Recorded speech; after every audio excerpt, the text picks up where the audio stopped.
Welcome to Hard Talk with me, and again. Welcome to Hard Talk on the BBC World Service with me, Stephen Sakure. My guest today swapped an academic career in the law for a high-profile government position and is now feeling more political heat than he could possibly have bargained for some 3 years ago. Gedion Timotiwos was appointed Attorney General by Ethiopia's Nobel Peace Prize-winning Prime Minister Abiy Ahmed. At the time, the Ethiopian government was making much of its commitment to modernization and national reconciliation. Today, that agenda seems to have been overtaken by events. Notably, an intensifying internal conflict in the north of the country, which could, if not halted, threaten the very unity of the country. Last November, the Ethiopian army moved into the northern region of Tigray to remove the regional government led by the Tigray People's Liberation Front, the movement which dominated the national government for decades before the current PM came to power. The result? A bitter conflict in Tigray, which has now spilled into the neighbouring regions of Amhara and Afar, and it's drawn in forces from neighbouring Eritrea in support of the Addis government. Thousands have been killed. There's disturbing evidence of atrocities committed on both sides, and the fighting has left hundreds of thousands facing the very real threat of famine. A couple of years ago, the Ethiopian government was basking in the warmth of international approval. Now its handling of this internal conflict is prompting accusations and condemnation. What went wrong? Well, Gedion Timotiwos joins me now from Addis Ababa. Welcome to Hard Talk. Thanks for having me. Now, when we last spoke to each other nearly 9 months ago, you seemed very confident that your government was about to crush the forces of the Tigray People's Liberation Front. Are you now prepared to say that your government strategy has gone disastrously wrong? Mr. Sakure, as I have stated back then, we are in a position to retake Mekelle, and we are able to finalize the initial phase of the operation within a matter of 3 weeks. We took over Mekelle, we established an interim administration, we invested on rehabilitating Tigray. And remember, it was a conflict that was forced upon us. It was not a conflict that we got into by our own volition and willingness. So that's how we see the situation. Well, you haven't answered my question, because since then, and of course your forces did take Mekelle, since then things have gone very wrong. Your forces left Mekelle in June, and since then the TPLF, the Tigrayan rebel forces, have retaken much of Tigray from your national army, but they've also moved into the neighbouring regions of Amhara and Afar. They hold much more territory now. So what's gone wrong? When we are holding Mekelle and when our forces were in Tigray, there were constant issues that were being raised about humanitarian access, the humanitarian situation. We wanted to improve the humanitarian situation, and we're also concerned by the fact that the TPLF was sending wave after wave of civilians against our troops. There was an extensive use of child soldiers by the TPLF. So under these circumstances, to mitigate and minimize the humanitarian cost and suffering, we did the responsible thing. We declared a unilateral ceasefire and we withdrew our troops from Mekelle. Unfortunately, the TPLF continued with its aggression and belligerence and escalated the conflict. It expanded it into Afar and Amhara regional state, committing gross atrocities against civilians. We'll get to the allegations of gross atrocities in a minute, but you tell me that you were concerned about the humanitarian situation. It's very hard for me to understand then why, to this very day, you and your government are maintaining a siege, a blockade of Tigray, which involves cutting off electricity, telecommunications, banking and financial services, something which the UN and other aid agencies say is materially affecting hundreds of thousands, millions of people. When we declared the humanitarian unilateral ceasefire, we established a humanitarian corridor through Afar. It was the TPLF, the terrorist TPLF, that expanded the conflict and turned this corridor into a conflict zone. Why don't you end the blockade, Mr. Attorney General? As I said, we had facilitated humanitarian access and corridor through Afar. Now, as far as electricity and other essential services are concerned, the utility companies, the corporations that provide these services, they had several of their personnel killed in Tigray while they're trying to repair basic infrastructure. They have been subject to attacks. So under the existing insecurity, with the continued aggression of the TPLF, it would be difficult for these corporations to send their personnel, their employees in Tigray. So had the TPLF reciprocated the unilateral ceasefire, then it would have been a different circumstance. Well, of course, as far as the Tigrayans are concerned, and I did speak to a Tigrayan spokesman very recently, you'll know that they believe that there is no way they can end their armed struggle until you end the blockade, and there's no sign of it ending. There are also worrying signs that your government sees the international aid agencies, the NGOs that are trying to deliver help to hundreds of thousands of people who are facing famine in Tigray, you appear to see them as part of the problem. One government spokesman, Redwan Hussein, recently referred to aid groups as playing a destructive role. What is that supposed to mean? That's only a reference to a very small minority of organizations. The overwhelming majority of aid organizations are providing aid and assistance to those in need. We are cooperating with them. We facilitate their work. So we don't have a problem with that. And as I noted earlier, when we declared the unilateral ceasefire, our objective, our intent was for humanitarian aid to reach the people in Tigray without any hindrance. That's why we established the corridors through Afar. We allowed humanitarian flights to take off from Addis and fly to Mekelle, but the continued aggression from the side of the TPLF has created a situation on the ground that is making things more and more complicated. I think people watching and listening to this conversation are going to find it hard to understand that while hundreds of thousands of people in the north of your country are facing the imminent threat of famine, hundreds of thousands have been displaced, are currently living in camps. You, in your government, have suspended the operations of various aid organizations, including Médecins Sans Frontières Holland branch, and also the Norwegian Refugee Council. Why on earth have you done that? You have to understand that all the organizations that provide assistance and aid that operate in our territory have to respect our rules and regulations. As I have mentioned earlier, the overwhelming majority of humanitarian organizations have no problem with this, and they continue to provide assistance and aid. These organizations are trying to keep people alive and you're stopping them operating. That's not the case. There has been administrative measures, but these measures are to ensure compliance with the appropriate regulations. As I have stated earlier, several organizations, numbering in the hundreds, are operating all over the country, providing assistance for those in need. We don't have a problem with them. We're working with them. We have a very constructive relationship. And we are also in consultation, in dialogue with these entities you have mentioned. And we believe that they will be able to rectify the violations very soon and will be able to reinstate their license. You are Ethiopia's Attorney General. Have you read the report from the University of Ghent in Belgium that went forensically through lists of people, named individuals, civilians who have been killed in the fighting in Tigray? They have come up with 2,562 civilians who died in 232 incidents, which the University of Ghent researchers are calling massacres in Tigray over the last several months. Have you read that report and what have you done about it? We take all such allegations, all such reports seriously. We look into it. We conduct investigations. We are committed to ensuring accountability. The government of Ethiopia does not condone any such violations.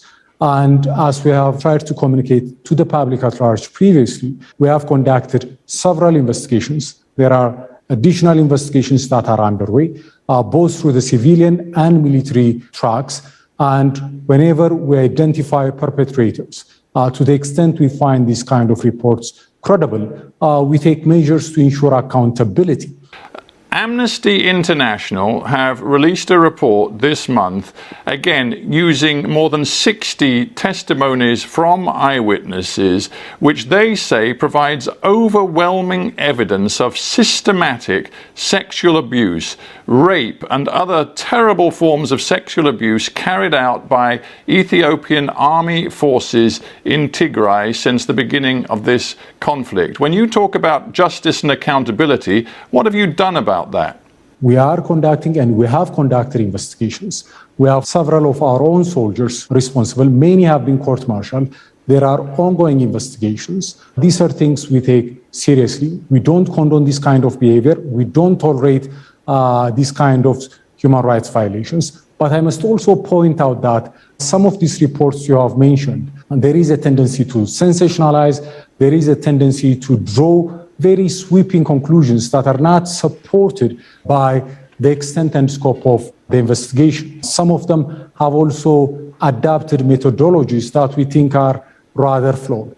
Be that as it may, as I have said earlier, both through a civilian track and a military track, we have conducted investigations. I find it hard to believe your government is taking these allegations seriously when one of your own spokespeople described the Amnesty International report as nothing more than sensationalized attacks and smears. If you were serious about these terrible allegations, which involve accusations of victims being held in captivity for days and being systematically raped, some being handed over for sexual slavery, some being raped in front of their children, if you took these accusations seriously, you would have dozens and dozens of members of your armed forces behind bars right now. As I've said, these kind of matters are matters we take seriously. Yes, there could be sensationalized reports, and there are sensationalized reports drawing very exaggerated and unsubstantiated conclusions, but we take the victims seriously. We have conducted investigations, and more than dozens of our own soldiers have been sentenced to serious penalties, some including to life in prison. How many? More than 30. And so our action speaks for itself. And in addition to this, I want to point out that the Ethiopian Armed Forces, or the Ethiopian National Defense Force, is a disciplined fighting force. It is a force that has a long track record of serving within the UN framework, going back as far as the Korean War and in several parts of the continent.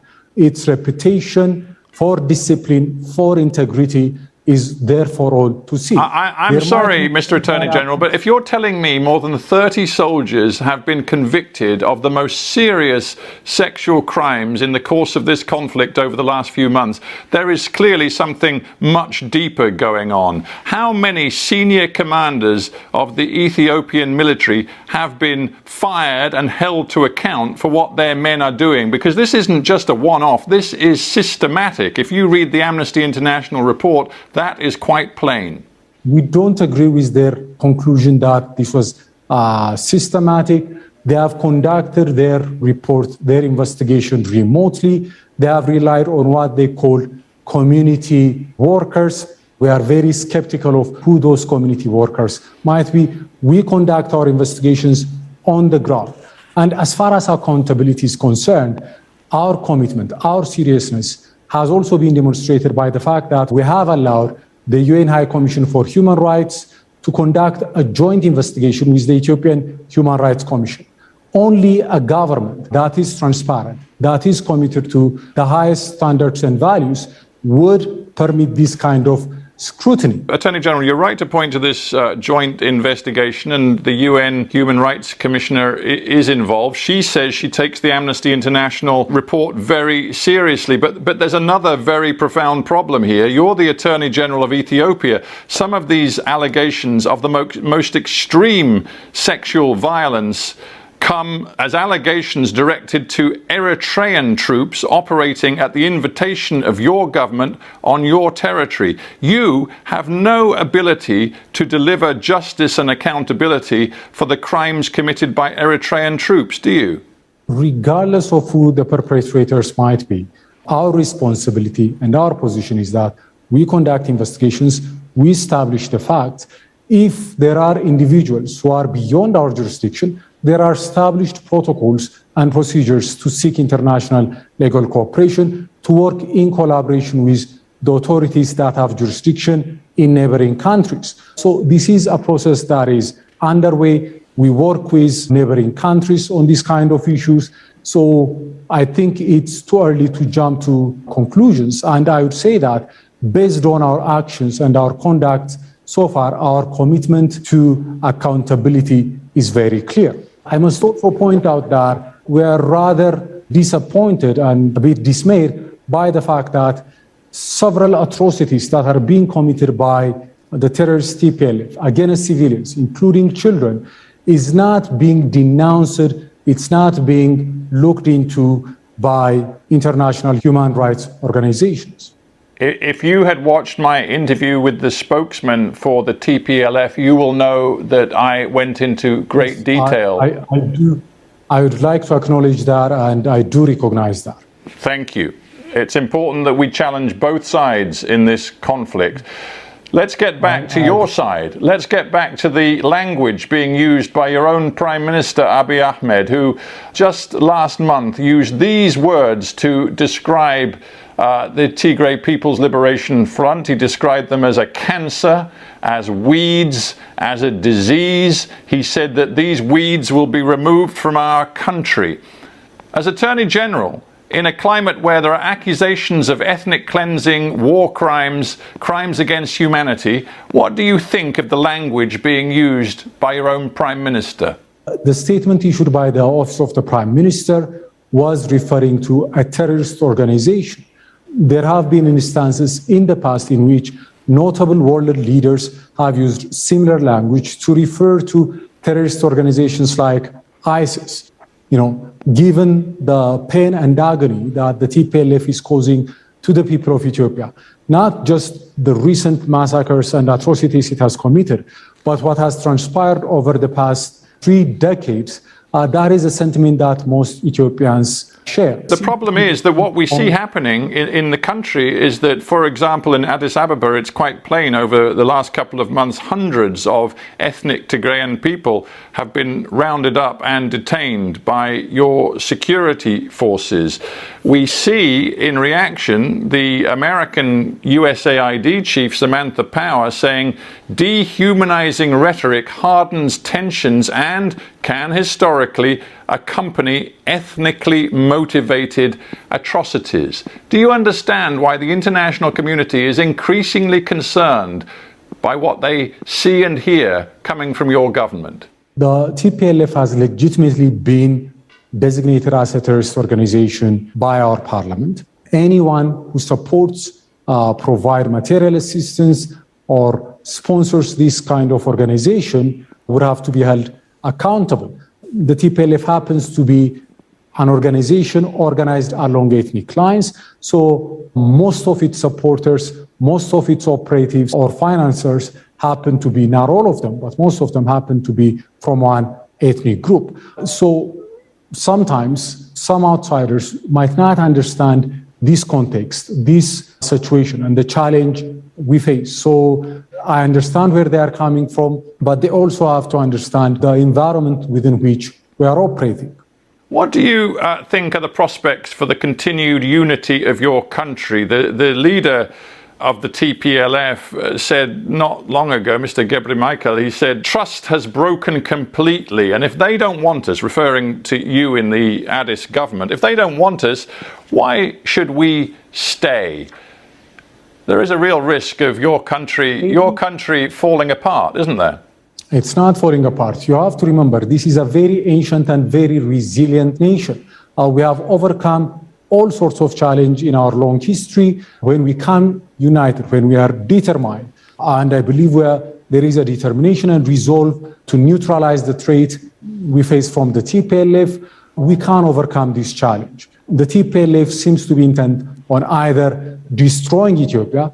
It doesn't seem to be willing to tolerate an Ethiopia that it can't dominate, that it can't rule. And its objective of either reasserting hegemony or dismembering Ethiopia, these are not objectives acceptable to the people of Ethiopia. There really doesn't seem to be a unified position now amongst all of the people of all of Ethiopia. I'm just very mindful of what Abiy Ahmed said when he won that Nobel Peace Prize back in December 2019. He said, before we can harvest peace dividends, we must plant seeds of love, forgiveness and reconciliation in the hearts and minds of our citizens.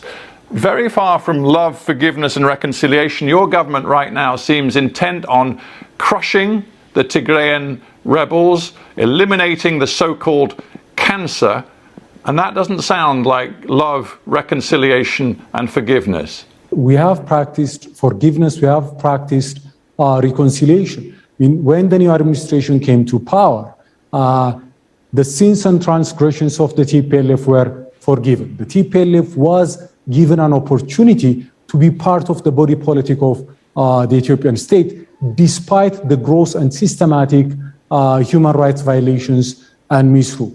There were repeated efforts on the part of this government to find amicable solutions for the differences we had with the TPLF. It is the TPLF that triggered the conflict. It is the TPLF that dragged us into this conflict. You have to remember that this is not a conflict that we chose.